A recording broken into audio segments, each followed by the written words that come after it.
the healing coach.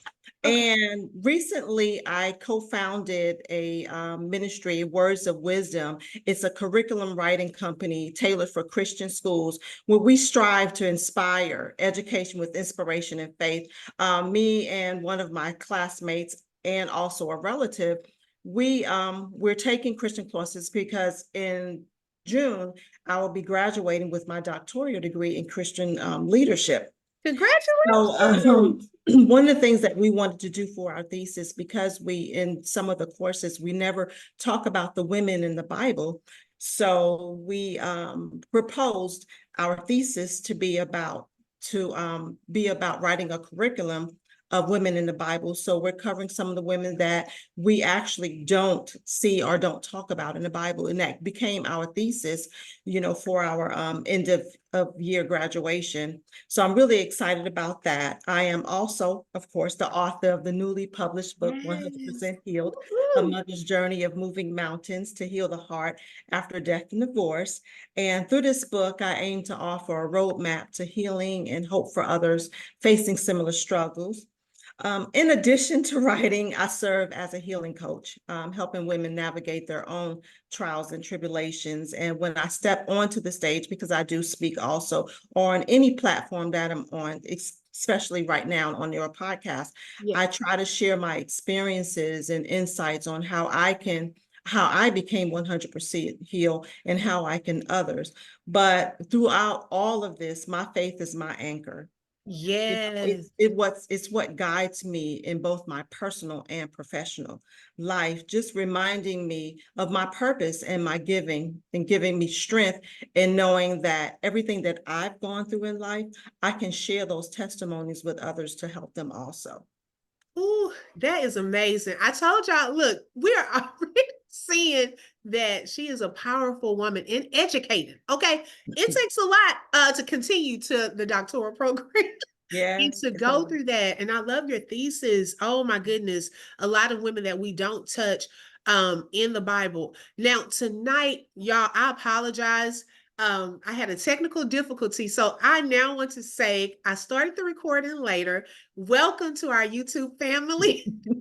Because I know y'all missed some of the first part, but we welcome you tonight. We have our special guest author, Dee Russell, A.D. Russell, and I'm calling her Dee. So Real Talk with Dee Brown is two of y'all tonight if you're watching tonight on YouTube. Oh my goodness. So I don't want, because we want Dee to get her funds, okay, for her book. So I'm not going to read this whole book, but there are certain portions of this book that I would like to highlight as we go on this journey tonight, okay? Starting from some things that she shared in her past, to moving to the loss of her beautiful daughter, also having to navigate through a divorce, but then finding love again. So we're going to go through some of those areas, because the book, y'all, when I tell you, I could not put it down. I really could not put it down. And I know that this is real life. It was some Yeah. moments where I was like blown away. Oh my goodness. And I had just shared with someone the other day. I said, living for God is like an adventure. Yeah. Okay.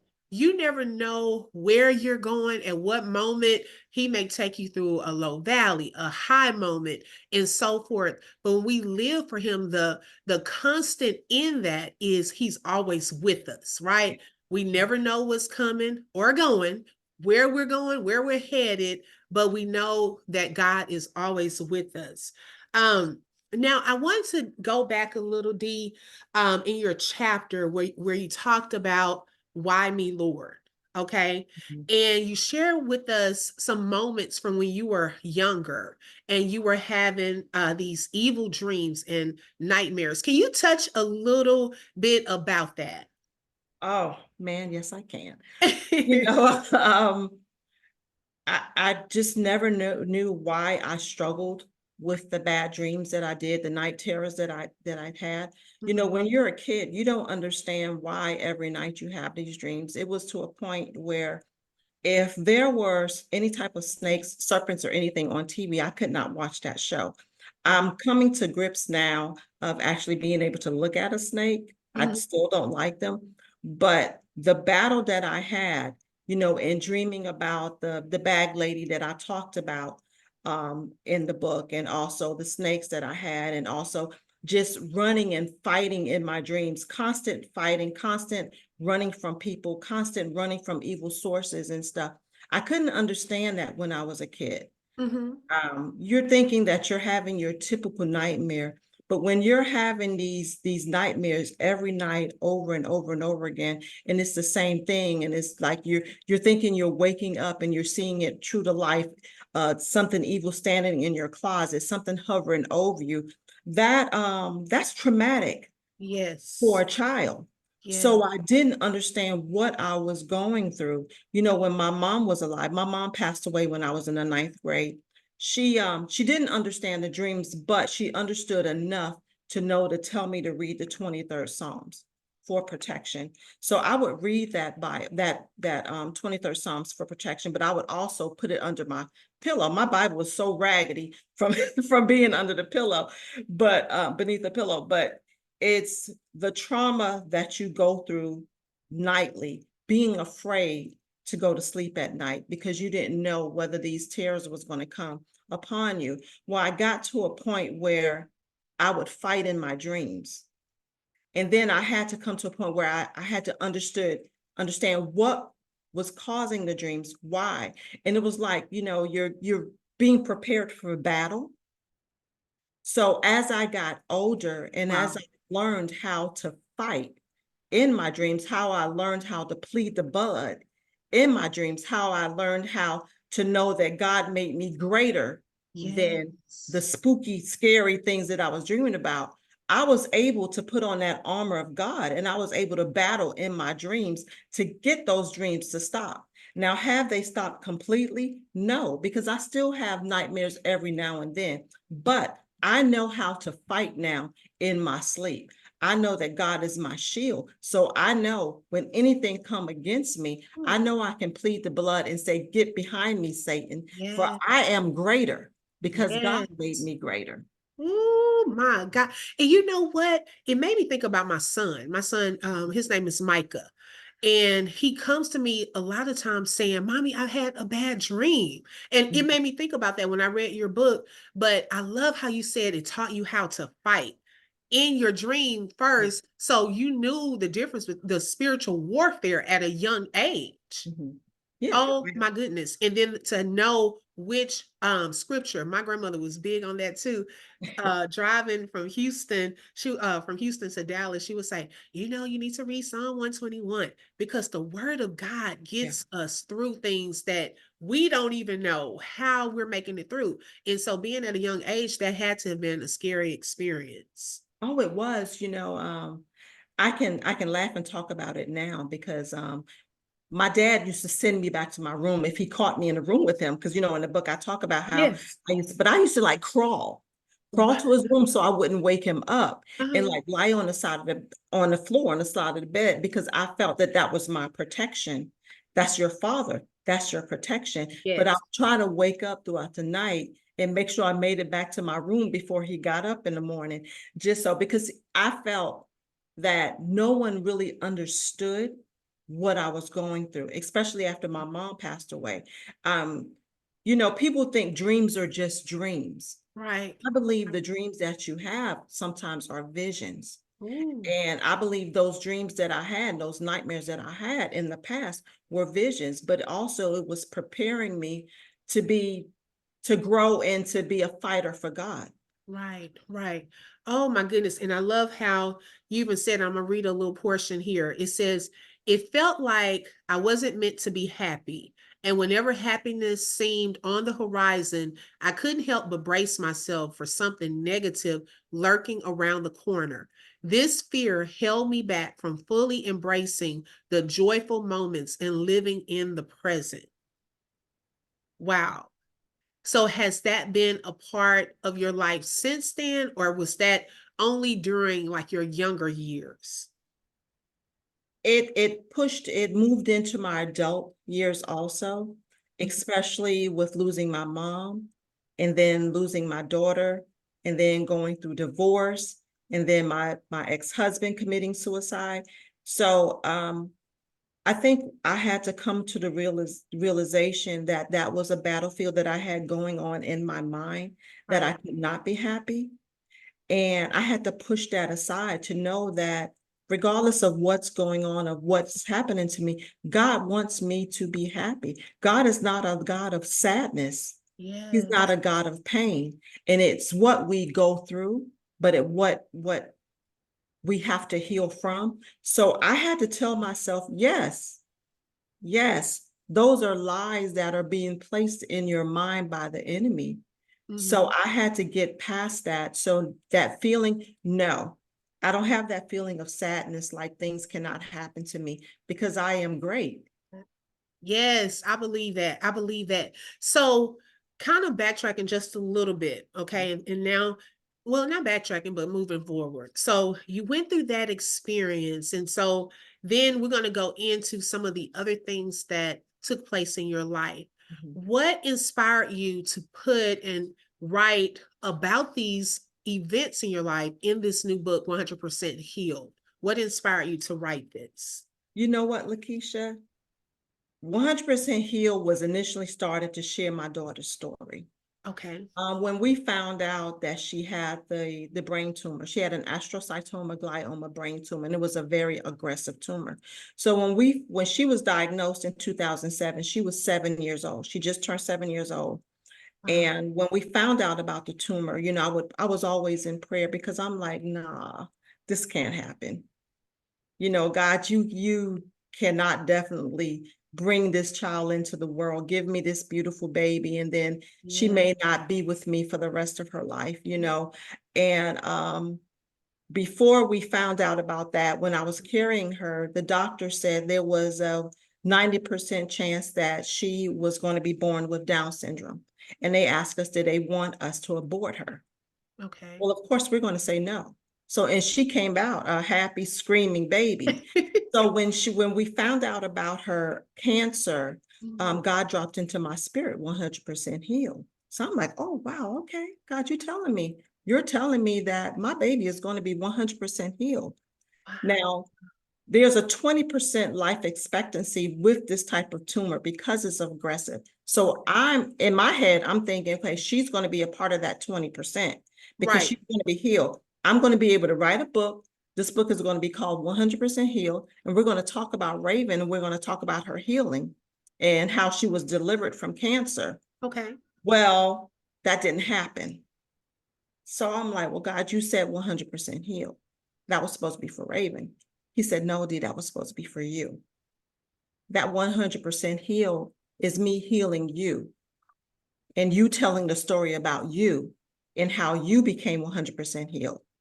So the times that she was in the hospital, we could have been in the hospital a week, 2 weeks, with her going through chemo, with her, battling the illnesses and the seizures and everything. So that's when the world would really shut down for me, and I would journal, because Okay. that's all I had. As long as she was in the hospital, I was right there with her. I would not leave. I know that's So, right. so while she was sleeping, I would just journal. So I have all these books of journals, just documenting her story, how she's doing, how I'm feeling, being in there with her, the processes that we're going through and everything. And so this journey started in 2007 with me jotting down. So after she passed away, I just sat down and I wrote her whole story. And I'm thinking, okay, there has to be more to this book than just her story. You Yeah. can't just have one chapter of a book. It has to be more. Okay. So I would pick it up every now and then. I would write, I would read it, I would cry, and I'll write a little bit more. So until last year, I was in this event called Powerful on Purpose, Okay. and in August.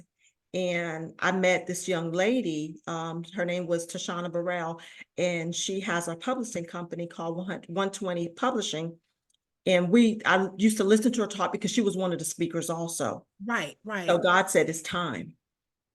It's time. So I set up an appointment with her just to chat with her about the company and everything, because she was trying to see if we was going to be a good fit. Well, I already knew, because God told me it was time. So I Right. already knew she was going to be a good fit. So Ooh, she was like, okay, do you think, that you want to work with me? I'm like, I already know I'm working with you. We right. started this, and I want to say we started in September. Okay. I finished the book in October.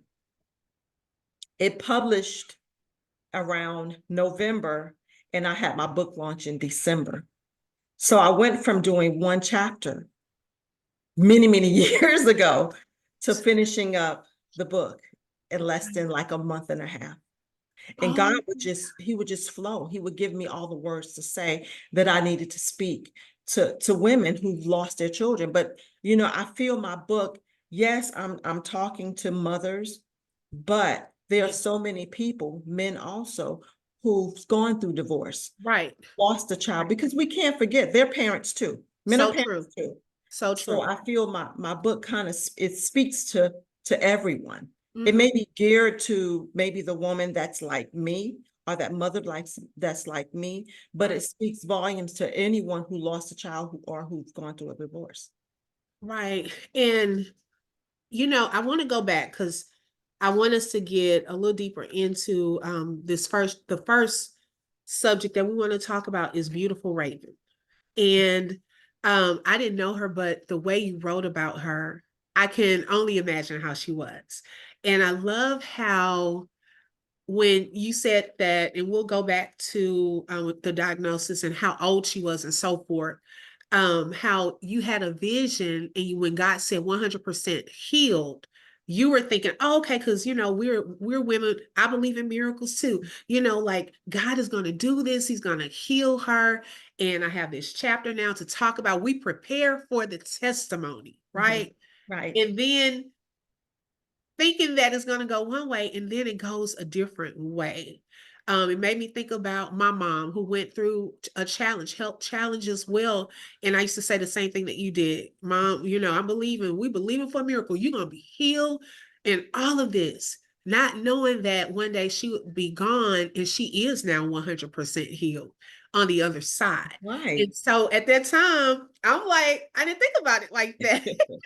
And we go into motherhood thinking that things are going to always be a certain way with our children. But like I said earlier, life is an adventure with God. You never know what's ahead. And Right. so you talked a little bit about how the doctors wanted to do the test because a lot of us go through that question. Do you want to do this test? Do you not? Mhm. I said no to. I was like, it's gonna be my child regardless. So Right. I don't need to know that. I'm just gonna believe God and so forth. And so you did the same thing, and it turned out an opposite of what the doctor said that could be. That was already a miracle.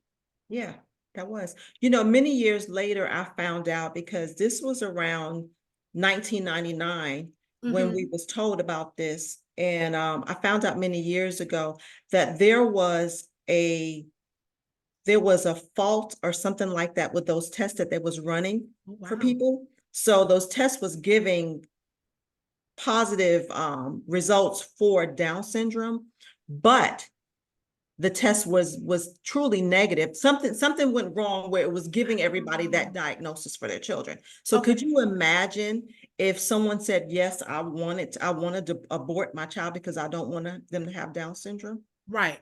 Yeah, And now because of an error that did not. because of an error. Yes. Right. Oh my gosh. And so you found out that it's possibly could have been something wrong with Raven when she had a seizure. Is that what What happened? happened was she had like a knot on the side of her head, and it was growing, but we Okay. didn't know what it was, and they were going to do x-rays on it. Somehow it didn't happen, but one And how old? morning. I'm sorry to interrupt you. How That's old okay. was she during this time? When she had her first seizure, she was, I want to say she was 6 Okay. when she had her Okay. first seizure. And she didn't have another one they ran all the tests and everything. They didn't find anything. Okay. Um, then she had another one when she turned 7, she was in school, and she had another one. She was standing before the class getting ready to give a presentation, Okay. and she just stopped. So the teacher thought maybe she was a little shy to give her presentation. So, the children was trying to encourage her, Right. Raven, go ahead, it's okay. And then the Right. teacher realized there was something wrong. So the teacher took her to the office, to the nurse's office, and that's when she had a seizure. She had Oh, her second seizure then. okay. Um, we took her to the hospital. They ran tests, but they didn't do the CAT scan.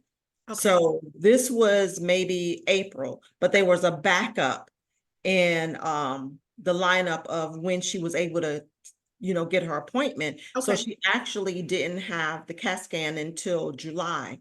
It was a couple of days before we were supposed to go on vacation, and that's when they found the cancer. Wow. And so being her mom, and she's so young during this time, what was going through your mind during that time? Where were you? I can tell you, we was at the Children's Hospital in Atlanta, and the neurosurgeon came right away. I had to call my then husband to meet me at the hospital because I took her for the scan, by myself. So I had to call him, and tell them they found something. So when he got to the hospital, the neurosurgeon was there. He met us there, and he explained to us that they found cancer. They didn't know whether, what type of cancer was or anything Right. like that, that they wanted to do surgery, but, we can continue to go on with our trip. And after our trip, they'll schedule the surgery or anything to remove it. Right. Um, that was the longest ride home. If you ever been to Atlanta, Atlanta has 285, and wherever you get on 285, you can take the short route home or you can take the long route. I was so discombobulated that I ended up going the wrong way and had to circle around the whole perimeter Oh, of wow. Atlanta. My baby's in the back seat, not knowing what's going on. That was the longest ride home of my life because now I have to explain to a 7-year-old that she's going to have surgery, but Mhm. not only explain to her, explain to my 10-year-old daughter that her sister is having surgery. Wow. That's a hard conversation to Yeah. have. And we didn't have it with the girls right away, because we was getting ready to go on vacation. It was a heavy load on us, Right. in your and you're at Carowinds and you're trying to have a good time, but in the back of your head, you don't know what the next steps are. You don't know what the diagnosis is going to be. If it, Yeah. and if is it cancerous? Is it not? Her lifespan. She's only 7 years old. What is she going to go through, and all of that? So that was really tough. Right. It was really tough because you want to take yourself out of it and just think about the child. So I had to remove my feelings Mhm. to be strong for her. But I can tell you, this was even at her age, she was the strongest person that I knew. Wow. And I think her strength is what gave me strength to carry on. I had my days. I can Lord knows, imagine. this is your baby. Right. Right. You're Right. not thinking that this is going to happen to your baby. You're brought into this world thinking that you're going to be a parent. You're Yes. going to be a grandparent, a great grandparent. You leave this earth before your children leaves this earth. Right. And that's what was in my mind. And as the couple of years went by, I could see the cancer progressing. I could see it, changing her, Right. changing her peripheral vision where, she can't really see, and seeing the whole side of her body getting weak, and how, the medication is being hard on her and Right. everything. I can see all of that. And then when the tumor started growing back, and it was stopping the fluid from moving around in her brain, and then how she was getting weak and how she was having these headaches and everything. One day it came to a point where she wasn't really getting out of the bed. Her and her little puppy dog would stay, and her doll Maya would stay in the bed all day. Right. And I sat in the living room one day, and I sat there, and I cried because I could no longer see my daughter be in this pain. And I said, you know what, God, you gave her to me, and Right. I thank you for her. And I said, but now I'm ready to give her back to you. But I Yeah. just need you to help me to be okay with it. Right. Help me to have that strength. to get through all of this. Right. And I love how there's one part in your book where you said, but now faced with these choices, my faith has been shaken to its core. Mhm. There are moments people, sometimes wonder, well, you have faith, you're supposed to believe God, but there a part of us, we're facing something like the loss of a child or going through the sickness first, this part first, or of a loved one, your faith can be shaken Oh, yes. because in our humanity, we believe God, we believe the report of the Lord, but before us, we see something that has shaken that very faith that we have.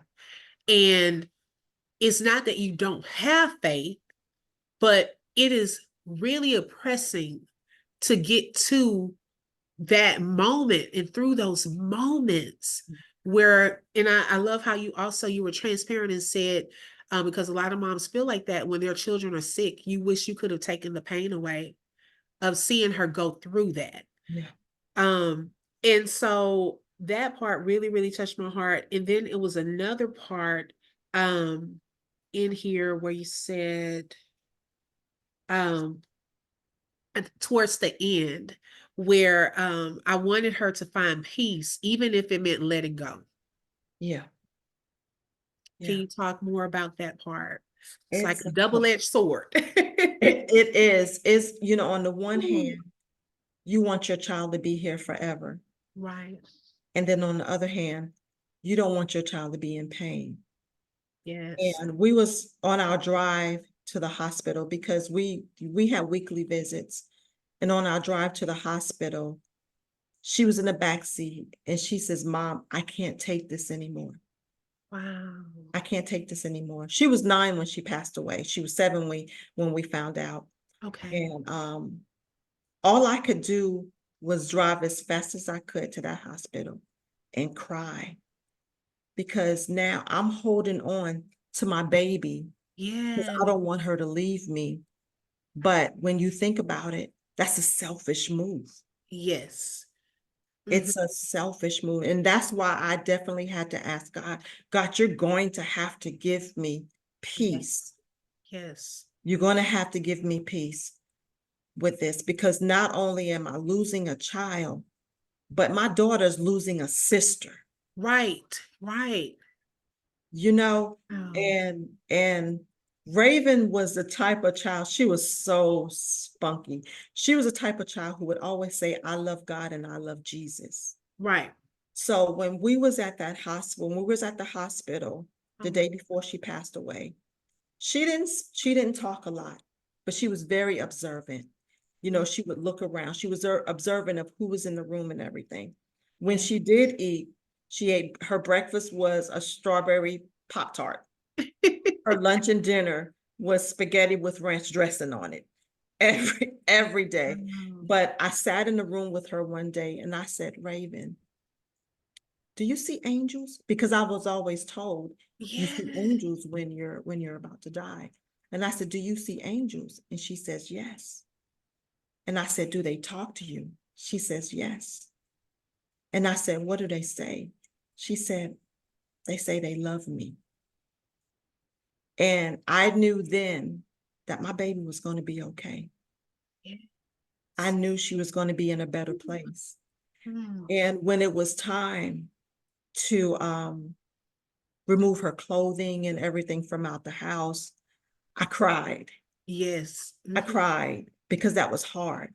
But Yeah. when I got to throwing away all the medication, I cried because that was my tears of joy because I said, you know what?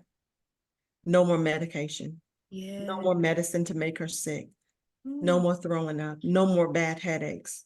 right. So there's a good and a bad part of all of this. The bad is I miss her every day. When I see children that she grew up with, it's hard for me Yes. because I see how they're flourishing. I see them as young adults. I don't have that opportunity anymore with her. But she's in no more pain. Right. She's Right. up there watching over me. And it's funny because, when I say she's watching over me, the day that I had my book launch, Okay. both of my girls they were competitive cheerleaders. Raven loved being a cheerleader. And the day I had my book launch, it was at the Charleston Convention Center in Okay. Charleston, South Carolina, because that's where I'm from. You would not believe on that day, there was a cheerleading competition going on the same day.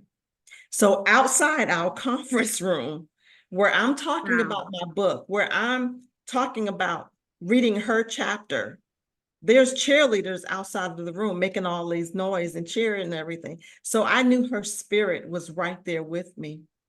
And I was so grateful, just grateful, that I got to walk through a bunch of cheerleaders. And it reminded me of when we used to be at those Saturday and Sunday cheerleading competitions.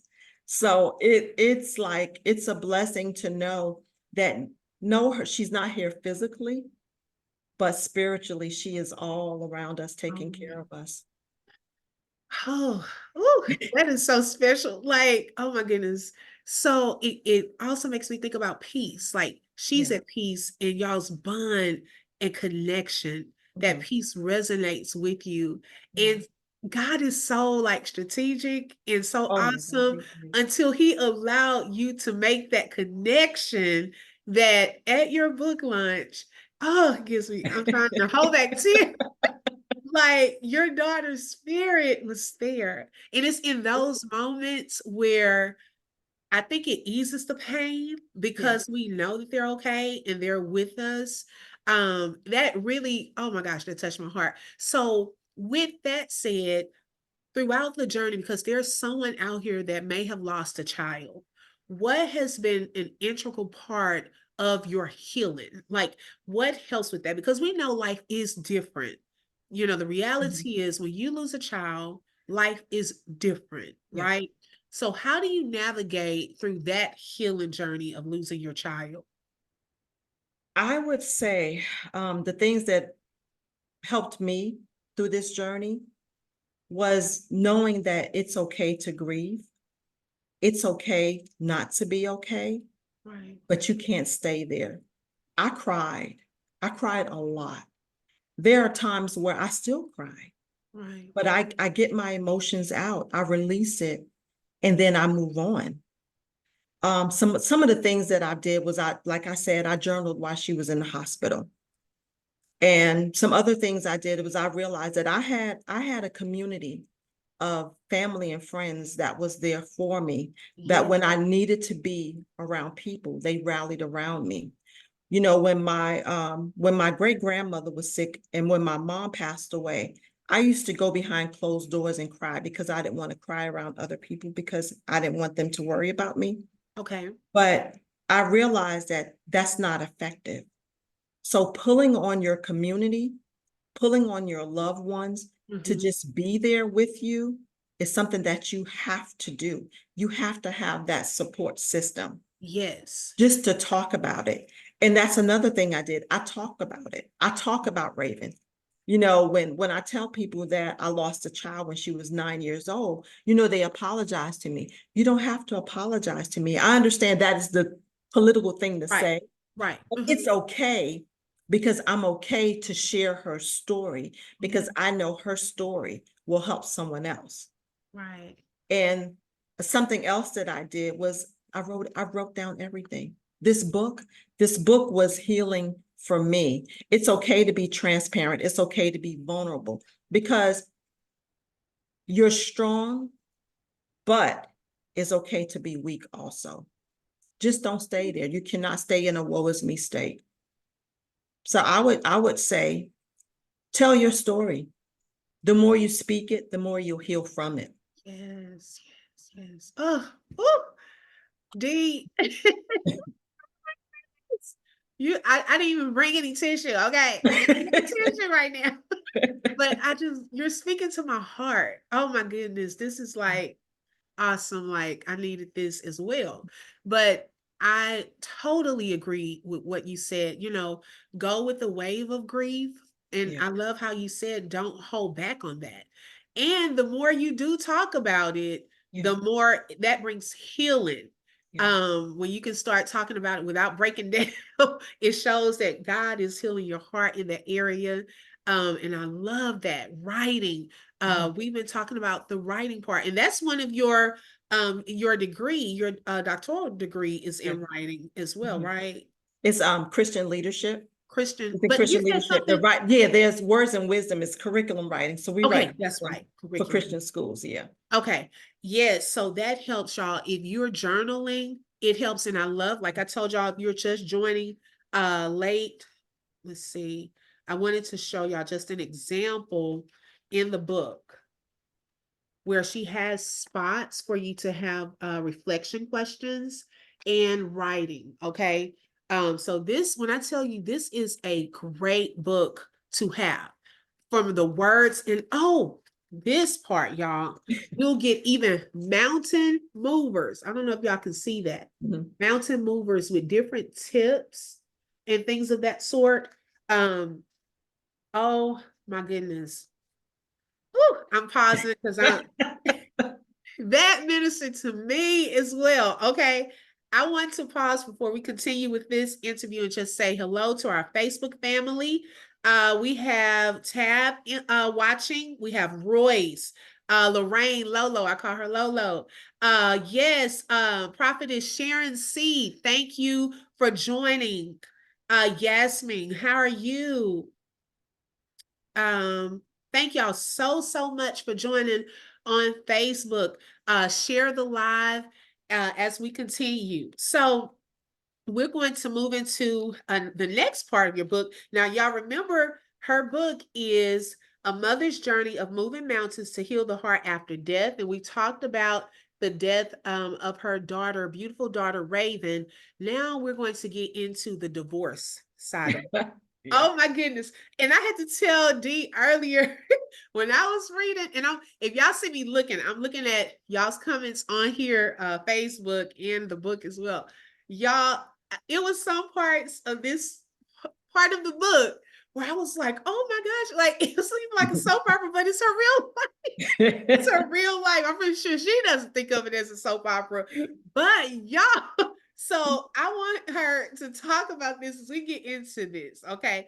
Now I do want to ask just some clarifying questions because I may have skipped this part. Your husband that you divorced, was that your daughter Raven's father? Yes, both of my Okay. father. Yes. Okay, got you. Okay, so I understand that part. So I wanted to read this part. It said, the truth is, parting ways after having shared a connection is an emotionally draining experience. None of us marry with the expectation, I'm sorry, of its end. And when that end arrives in the form of divorce, it can shake the very core of your being. Yeah. Now, how many years were you married, first of all? 16 years. Wow. And you know, many people say, man, if you've been married 16 years, you just was to stay there. Y'all done already No. been through everything. She said, no, no, no. Okay, so what prompted you to think like, because I saw in here you said that you felt different about your marriage. Mhm. Things and women have this intuition where you just felt some things were different. Can you talk about that part? I think when you've been with a person for a very long time, you see a change. My ex-husband and I, we went to college together. We were Okay. college sweethearts. Oh, wow. You know, yeah, we were college sweethearts at South Carolina State University in Orangeburg, South Carolina. I got to give a shout out to my school. Yeah, so before we started dating, we were really good friends. And we were really good friends after we got married. Okay. Um, when you see eventually that you're going in a different direction from your spouse, you see the change. I felt the change. I Mm. felt the change around 2001 when I don't know, it was like a shift. And God does give women intuitions. Yeah. And that shift felt like something's not right. Mm. We're not communicating it that much anymore. he just didn't feel like my friend anymore.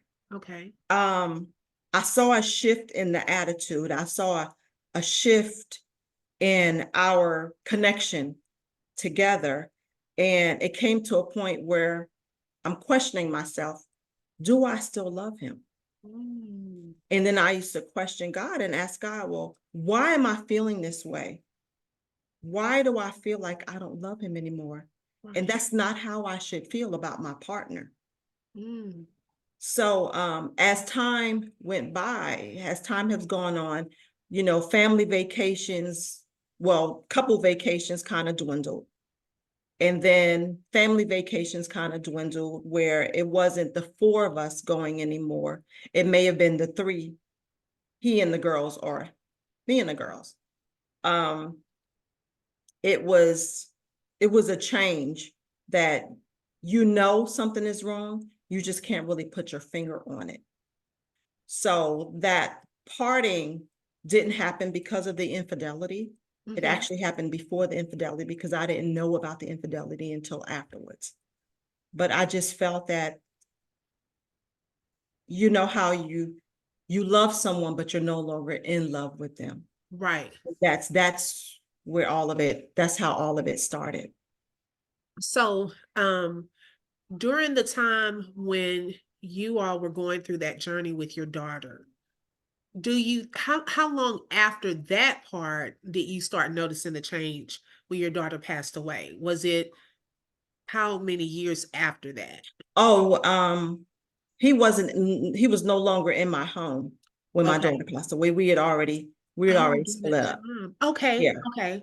yeah. So yes, that brings okay, brings clarification. Very Mhm. good. Okay. Thank you so much for explaining that. I'm just trying to make sure I understand. My brain, I Yeah. think like in puzzles. So I Mhm. try to piece Yeah. it together. Yeah, we were separated, but we wasn't divorced. Okay. Okay. Yeah. We And so divorced 6 months after her death. wow. So that's hard. Yeah. It's almost like going through a double death Yes, of a that's child and exactly how it was. wow. And just look, y'all, look at how beautiful she is. I'm telling you, she looks nothing like God can cover you so well. So you look nothing like what you've been through. Yeah. This is like, oh my gosh, amazing. Um, I love this part. You talked about it says the word says in Matthew 19:6, therefore what God united together, let man not separate. My thoughts were, did God put us together? I Mhm. love that. And if he did, then why am I feeling this way? Why am I ready to admit defeat and walk away from being married? I struggled with the decision of asking my ex to leave for several years. Yeah. And that's one of the things that you probably do think about is you're coming to the conclusion like this is not working out. And we think back to that. Sometimes we're in God's perfect will, and sometimes we're in God's permissive will. Yeah. And it will have you second guessing, like, was this my choice, God? Or was it yours? Because it doesn't feel like your Right. choice. Okay. And so I can only imagine, like, during that time, there must have been some type of confusion. So, did you all ever have like a conversation about how you were feeling with the shift? Eventually, yes, we did. Okay. We did have that conversation about, what we were going to do. Um, we didn't share it with the girls yet. We felt that we needed to sit down and, talk to the girls about it. Mm-hmm. So we didn't share it with them together. I had that conversation with my daughters because, kids are very smart. They Our are. girls and I were very close. Wow. So I had to have that conversation with them. And this is, before Raven passed away and before she started really getting to the point where she started having the headaches and everything. My girls and I, we would sit in the car and we would just talk. We called and then we would sit at the table and we would just talk. Yes. So I had that open communication with them, with letting them know what they needed to know, but Right. not everything, because you still have to shield your kids and you still have to protect them. That's And true. one thing I did not want to happen was them to look upon their father like he was a bad guy, because he was Right. not. So this was it was a mutual thing. You know, I still didn't know about the infidelity, but the separation, it was mutual. It got to a point where he would not come home until late. So the girls wasn't seeing him. And my youngest Raven, she would ask, well, why don't I see daddy anymore? So that's when I had to have that conversation with him. You need to decide what you're going to do. And maybe staying here is not what you need to do. Because if they're only seeing you early in the morning, it's not good. Right. It's not a good look. You Right. know, so that's when we decided, you know, he moved out. Okay. Now, speaking of infidelity, Okay. I want to read this portion, okay? Because, oh my goodness, I was in shock. I did not expect to read this, but I'm glad that I did because I want to talk about this. So there was this lady, and you said one evening, a young lady reached out to me to share her story of how she had an affair with my husband. Surprisingly, I wasn't taken aback. In fact, I felt a sense of relief. Strange as it may sound, it was a relief because now I could move forward with my life. And then you said that she believed that karma was catching up with her as she had been diagnosed with lupus. I can't confirm the truth of her words or whether she felt punished for her own infidelity within her own marriage while being involved with a married man. Mhm. What I do know is that she too was being deceived. His infidelity with someone else seemed to impact her more profoundly than it affected me, his wife. Infidelity can be a peculiar thing, and its effects vary depending on how you handle it. I made the choice not to be broken. Yeah. Whew, that was a lot. Oh my goodness. So this lady was married Yeah.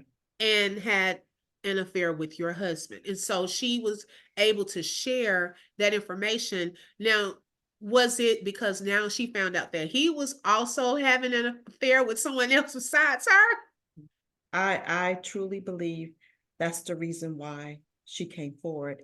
And the Mhm. crazy thing is, I said that to her. I said, if he had not stepped out on you, Right, right, would you be telling me this right now? You know, she felt really bad because we had an ill child, and she felt like maybe karma was right. coming on her. But Oh, you made the choice. right. You made the choice to be with a married man while you're married to someone else. You know, Mm, we have choices to make, and when you choose to have an affair with someone who's married, that's when you cross the line, right. Mm-hmm. You because crossed. that's the choice now. It's a difference where someone approach you Right, and they tell you that they're not married and they are. But right. when you find out Mm-hmm. that they are, you make that choice to either stay there in that relationship or walk away. That's When true. you stay there in that relationship, you're taking the chance of breaking up a family. It's Yes. bad enough the man is doing that, but you're helping Right, out. So you're just as much at fault than that man. I never blame the women. I right, never blame the women, because if he wasn't out there doing what he was doing, right. that would not happen. They would not exist. Wow. And I love how you said that you did not make the choice to be broken Mhm. because of what he did. Right. Sometimes some women take it upon themselves and say, oh my gosh, was it my fault? Was I not cooking enough? What made you do this? And they put the blame on Yeah. themselves. I'm not But putting the blame on myself. right, I'm right. not. I'm Oh, not. I mean, we probably could have communicated better. mm-hmm, But this is my thought, and this is what I share with him. I want you to be happy. right, I want to be happy. If you feel that you're not happy with me, don't step out. Let's right, just go our separate ways. I respect you more if you come to me and you tell me this is not working out for me. right. But if you're doing something behind my back, that means you don't respect me. you don't respect your children, and you don't respect this young lady that you're sneaking out with. Right. I agree. So when I say that I chose not to be broken, I chose to be loved by God and loved by someone who loves me for me. Right. So, Right. And we're going to get into that, y'all, because this is not the end of the story. Okay. Now, when you talked about this, made me think. I was telling you earlier about my friend Dee Brown. She talks about narcissism. And you shared in your book that you were dealing with a dominating ex-spouse who feels and thinks that life is centered around them is exhausting. But to be married or divorced from a narcissist is, again, I say, exhausting. So how do we deal with them? Plain and simple. So those of you who are going through this, you disconnect yourself from them, conversing only when it deals with the children. You take your power back, okay? Knowing that they no longer control your environment. But importantly, she said you forgive them for the heartache and pain they cause. I didn't say forget, I said forgive. The only way you can move on with your life and live a life of abundance is to not give them control of your heart. Letting go and forgiving is for you and not them. right. So is that the most important part that you would accredit to your healing after a divorce? Yeah. Wow. You can't be angry. I can't be angry. And I still have to remember that this is my daughter's father. Right.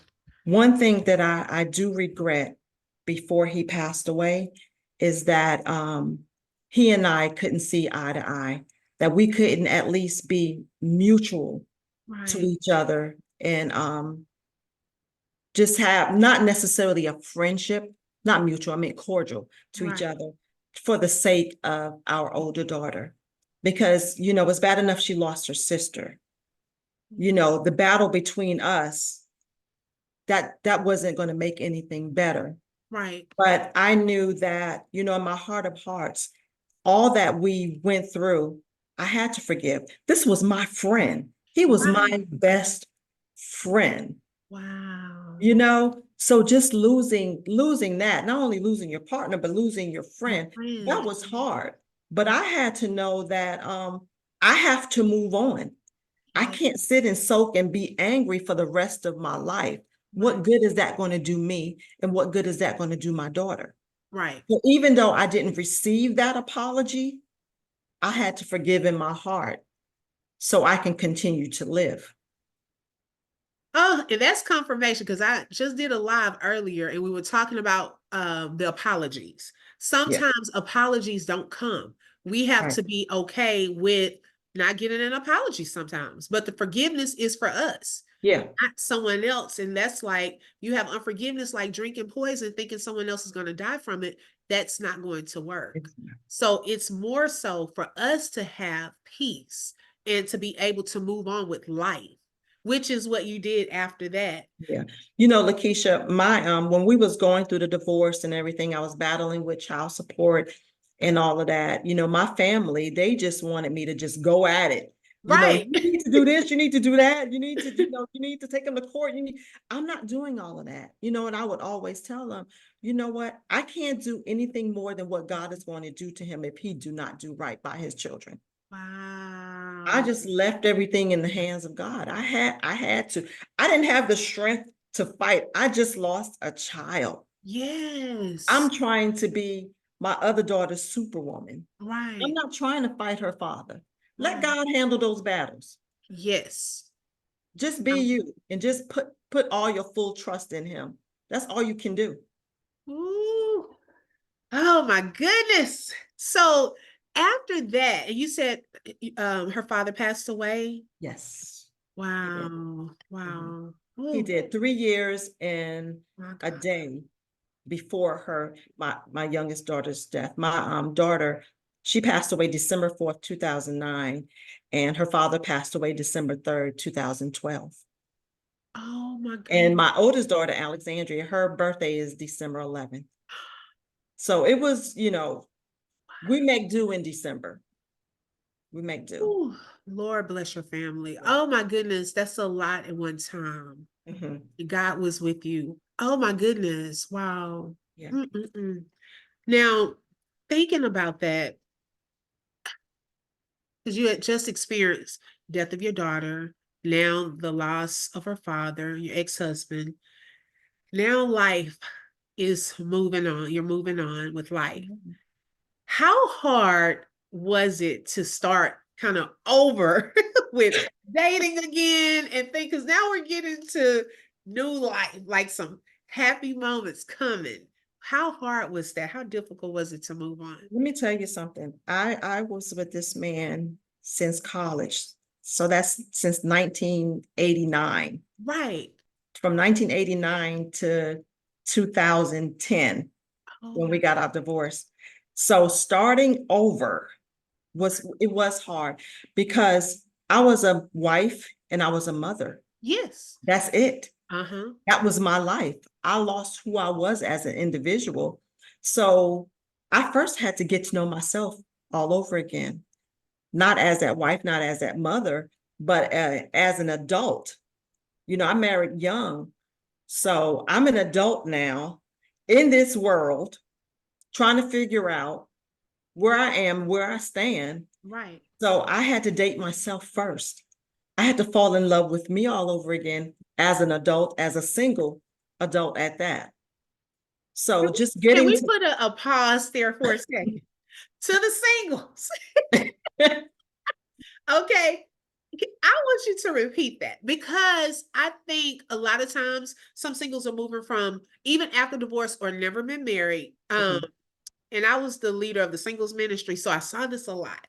We want to move from relationship to relationship to relationship, but not really being by ourselves. Right. It's nothing wrong with that. So can you repeat what you said you did before you I got into I another? sure can. I had I to love date that. myself first. I had to get to know who I was, go out to dinner by myself, go to the movies by myself, Yeah. just spend time alone Right. because my daughter, she went off to college in 2014. So that's when, Ah, this is me time. yes. Mhm. This is Dee. Who are you, Who Dee? are you? What do you love? What do you love to do? Where's your strength lie in? So I had to get to know me before I got to know someone else. And then with my child being so young and still being in the home, I didn't really want to date. I didn't really want to bring anyone in around her because she's my first priority now. I Mhm. have to make sure that she's safe. I have to make sure that she's taken care of. Right. So once she went off to college, that's when I kind of stepped my toe into the dating pool, Wow. and that's hard. Let me tell you something. I can imagine, That is especially nowadays. hard. Oh, wow. I can imagine. You That's know, a it whole is. nother chapter by itself that you can talk about. I I'm don't know how y'all do it. Oh, when I tell you I tried it, okay, I was single until I was 35. And it Mhm. was getting to the point I tried dating websites. I was on blackpeoplemeet.com. Me too. I was on blackpeoplemeet.com. That didn't work. Mm-mm. And it just was not working out. And then one day I was like, okay, Lord, if you want me to be single the rest of my life, I'm gonna be okay with that, but you have to change the desires of my heart. Okay. Because Okay. I want to be married. Obviously, I'm not choosing right. So, Lord, can you choose him? That same night, my husband inboxed me on Facebook. I did not know Wow. that was my husband. I got a ding ding inbox, Facebook. We started talking. We dated for 9 months and we've been together almost 10 years. Wow. This July. Congratulations. So the dating thing, I understand. It is not. Ooh. Oh my gosh, it's totally different nowadays. So Mhm. I get that part. Yeah. Yeah. It's been nothing but God. That's a Oh my job. It's goodness. hard work. So how did you meet your new husband? How did you meet him? I want to hear this story. That was my high school sweetheart. He was my first boyfriend. Oh my goodness. Yes, yes. He don't remember the story, but I remember the story. The Oh, boys from his neighborhood used to come play basketball with the boys from my neighborhood. We all went to high school together. okay. And I was transitioning from middle school to high school. Okay. And my sister was, she was going to the 10th grade. I was going to the 9th. And we all was at the park that day and I saw him. And I saw those hazel brown eyes. And I'm like, ooh. So we dated. We dated in high school. We dated off. He's along with my sister. So he's 2 years older than me, but he graduated a year before me. And he went into the Navy after he graduated. Okay. And so we kept in touch off and on. So we were friends when we weren't dating. And we lost touch around 1992 or so. We Okay. lost touch. I got married in 93 and he went his separate way doing what he was doing. And we had a high school reunion in 2008 or 2008. We had a high school reunion and I was always close with his family. His niece and my sister are really good friends. And when we came to Charleston to visit, my sister and I went to Charleston to visit for the high school reunion. Okay. My his sister, she was like, he's coming home. So I haven't seen him in years. That was my first time seeing him in years since his dad's retirement party. Okay. And I was excited to see him. But we we chatted a little bit there. And when my daughter passed away, he sent me these beautiful flowers. Wow. Some tulips and lilies, beautiful. They were all white, and the fragrance smelled up the entire house. And they're like my favorite. I love wildflowers and Yes. tulips and lilies. So I thought that was really sweet that he did that. But we didn't really connect until 2018. He was home. His ship. He's a merchant seaman, so his ship was in Charleston, and we connected then, and we have been inseparable ever since. Wow. And so y'all dated, I believe, 2 years before y'all got married. We started dating in 2018. We got married 2020. What during the I told him we took a 30-year break. Oh my Yeah, because goodness. seeing him again, it just brought back those feelings. Because Yes. I would always have like dreams about him, but I would just pray. I would Wow. just pray. And I shared it with my sister one time, and she was like, well, let's call his niece just to see how he was doing. And I talked to his niece briefly, and she gave me his number, and I just texted, hey, how you doing? Wow. And that was it. I'm amazed. I'm just like amazed. So how long have y'all been married now? Like what, It'll 3 years? be 3 years this year. Okay, 3 years. Oh, 3 years that's in June. so y'all, you see that there is still Yeah. love after divorce. Okay. Oh my God. I am just truly blown away by your testimonies in various areas of how God has been with you throughout this whole journey.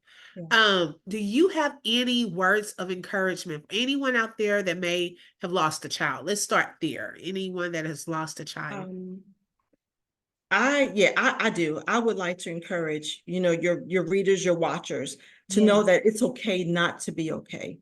Regardless of losing a child or even going through a divorce, the hurt is different for Right. losing a child versus a divorce, but your reactions from them can be the same. So just don't worry about what people say or Right. what they think. Be vulnerable when you need to be. Pull on your loved ones for support. And if you are not at the point where you can share your feelings with anyone, journal and take it to God. You have to keep God first in all that you do. My heartache and pain was less because I seeked God each and every time. Even when Raven was going through her illness, she would always say, Mommy, I love God. I love Jesus. So you have to put God first and he will heal your heart. Yes. Wow. And then for those that may have gone through a divorce, any words of advice? Any words of advice for them or Forgive. encouragement? Wow. Forgive for yourself.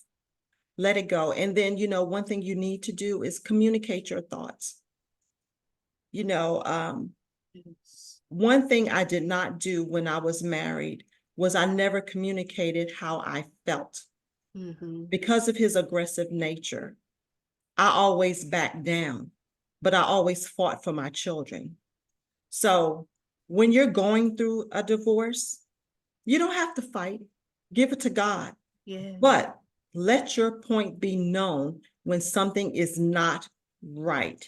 If you feel it's not right, it's not. But let your point be known. I have to always say that I have to take up for myself. Right. Take up for yourself. Take up for yourself. Wow. But Ooh. forgive. But forgive. If anything, that is a huge takeaway, the Yeah. forgiveness part. And I think when we do that part, that unlocks the blessings It because does. it shows God that I'm going to do what he does freely for us. Yeah. He You does know, freely. I always say, don't allow anyone to orchestrate how you live the rest of your life. So Yeah. when you get that divorce, don't allow your mate to orchestrate, your ex-mate to orchestrate how your life is going to be. And when you give them that control because you have so much anger in your heart, you're giving them your life. Right. Don't allow them to take control of your life. You take control by being free from the anger. Wow. Ooh. Y'all, Dee Russell. Okay, can we give her a hand clap? I know she can't hear y'all, but can we give her a Thank hand you. clap wherever you are?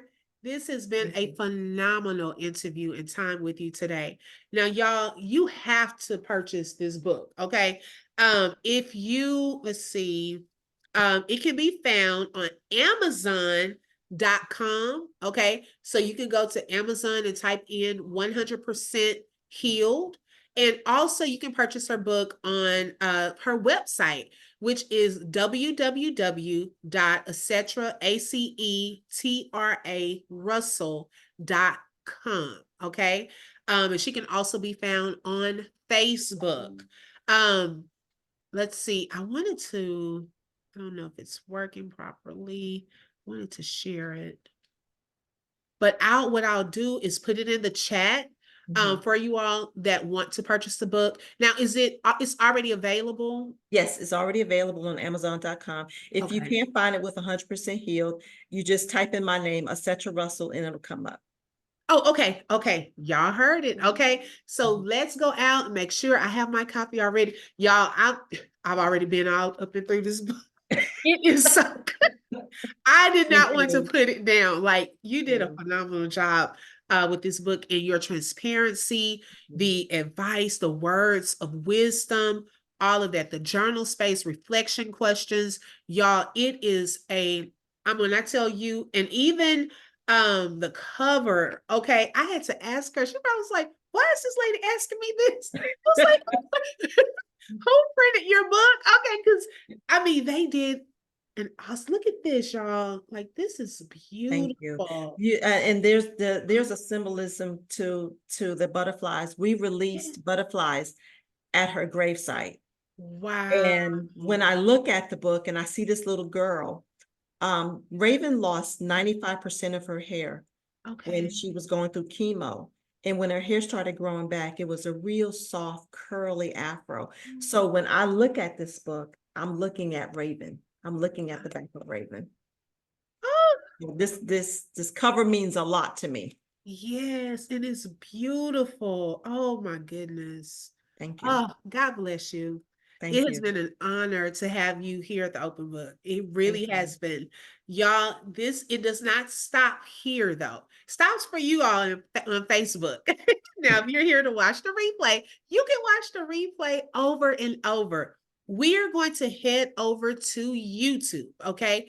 I will share the link and you can click on that link and it should take you right to the live.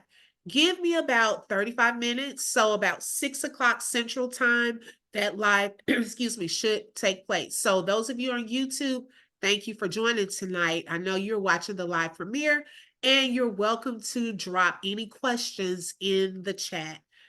We have another interview actually coming up next Saturday. Okay, so you all can tune in on YouTube at think it's about 5 p.m. Y'all, I have to check the time. I think it's 5 p.m. But we're going to have Michelle Loud. She's going to return to the open book to share updates on her case of trying to get her son Jason back home. Okay. So we'll go more into that next Saturday. But until then, we pray that you were blessed and that you enjoyed yourself today. And we'll see you next week. Thank you so much for joining us today. And y'all have a fantastic evening. Bye-bye.